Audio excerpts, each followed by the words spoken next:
बहुत पुरानी बात है। धारा नगरी में गंधर्वसेन नाम का एक राजा राज करते थे। उसकी 4 रानियां थीं। उनके 6 लड़के थे जो सब के सब बड़े ही चतुर और बलवान थे। संयोग से एक दिन राजा की मृत्यु हो गई और उनकी जगह उनका बड़ा बेटा शंख गद्दी पर बैठा। उसने कुछ दिन राज किया, लेकिन छोटे भाई विक्रम ने उसे मार डाला और स्वयं राजा बन बैठा। उसका राज्य दिनों दिन बढ़ता गया और वह सारे जम्बूद्वीप का राजा बन बैठा। एक दिन उसके मन में आया कि उसे घूमकर सैर करनी चाहिए और जिन देशों के नाम उसने सुने हैं, उन्हें देखना चाहिए। सो वह गद्दी अपने छोटे भाई भर्तृहरि को सौंपकर योगी बनकर राज्य से निकल पड़ा। उस नगर में एक ब्राह्मण तपस्या करता था। एक दिन देवता ने प्रसन्न होकर उसे एक फल दिया और कहा कि इसे जो भी खाएगा वह अमर हो जाएगा। ब्राह्मण ने वह फल लाकर अपनी पत्नी को दिया और देवता की बात भी बता दी। ब्राह्मणी बोली, हम अमर होकर क्या करेंगे, हमेशा भीख मांगते रहेंगे, इससे तो मरना ही अच्छा है। तुम इस फल को ले जाकर राजा को दे आओ और बदले में कुछ धन ले आओ। ये सुनकर ब्राह्मण फल लेकर राजा भर्तृहरि के पास गया और सारा हाल कह सुनाया। भर्तृहरि ने फल ले लिया और ब्राह्मण को 1,00,000 रुपये देकर विदा कर दिया। भर्तृहरि अपनी एक रानी को बहुत चाहता था।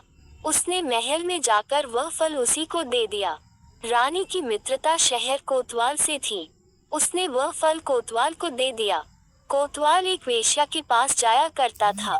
वह उस फल को उस वेश्या को दे आया।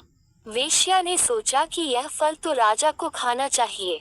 वह उसे लेकर राजा भर्तृहरि के पास गई और उसे दे दिया। भर्तृहरि ने उसे बहुत सा धन दिया, लेकिन जब उसने फल को अच्छी तरह से देखा तो पहचान लिया। उसे बड़ी चोट लगी, पर उसने किसी से कुछ कहा नहीं। उसने महल में जाकर रानी से पूछा कि तुमने उस फल का क्या किया। रानी ने कहा, मैंने उसे खा लिया। राजा ने वह फल निकाल कर दिखा दिया। रानी घबरा गई और उसने सारी बात सच सच कह दी। भर्तृहरि ने पता लगाया तो उसे पूरी बात ठीक ठीक मालूम हो गई। वह बहुत दुखी हुआ। उसने सोचा, ये दुनिया माया जाल है, इसमें अपना कोई नहीं।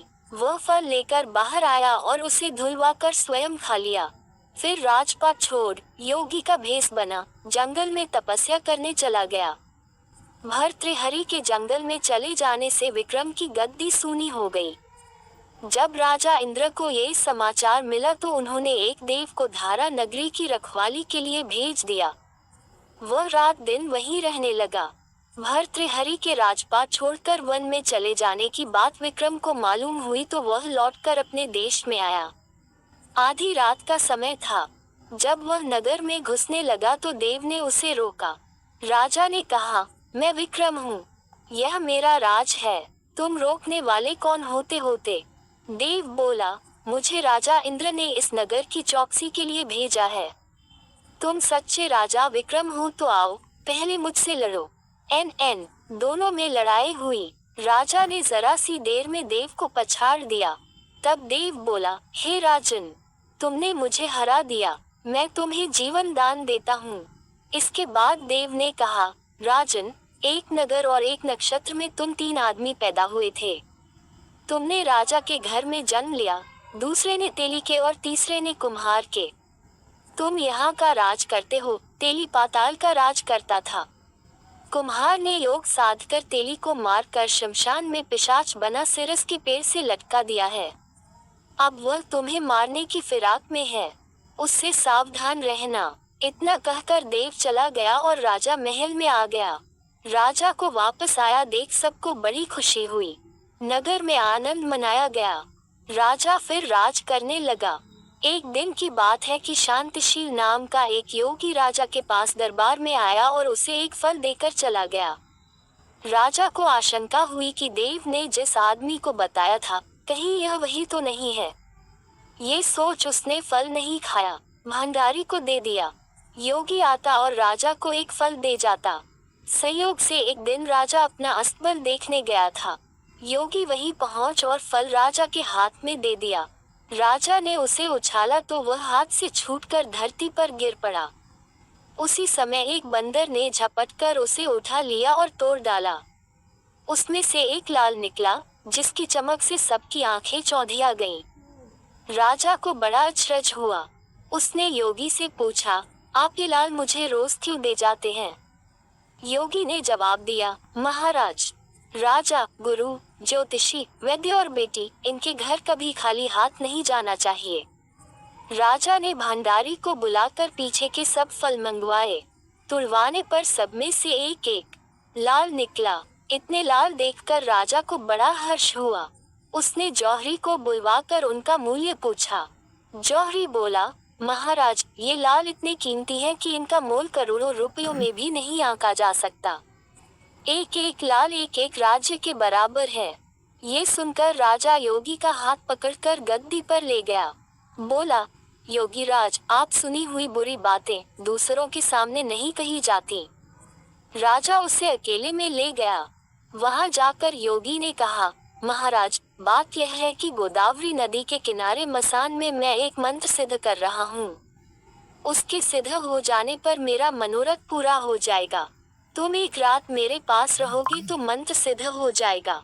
एक दिन रात को हथियार बांधकर तुम अकेले मेरे पास आ जाना। राजा ने कहा, अच्छी बात है। इसके उपरांत योगी दिन और समय बताकर अपने मठ में चला गया। वह दिन आने पर राजा अकेला वहां पहुंचा। योगी ने उसे अपने पास बिठा लिया।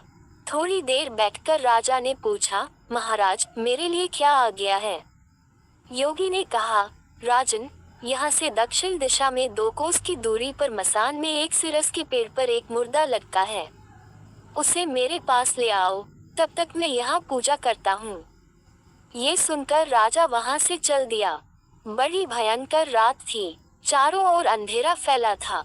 पानी बरस रहा था। भूत प्रेत शोर मचा रहे थे। सांप आकर पैरों में लिपटते थे। लेकिन राजा हिम्मत से आगे बढ़ता गया। जब वह मसान में पहुंचा तो देखता क्या है कि शेर दहाड़ रहे हैं, हाथी चिंघाड़ रहे हैं, भूत प्रेत आदमियों को मार रहे हैं। राजा बेधड़क चलता गया और सिरस के पेड़ के पास पहुंच गया। पेड़ जड़ से फुंदी तक आग से दहक रहा था।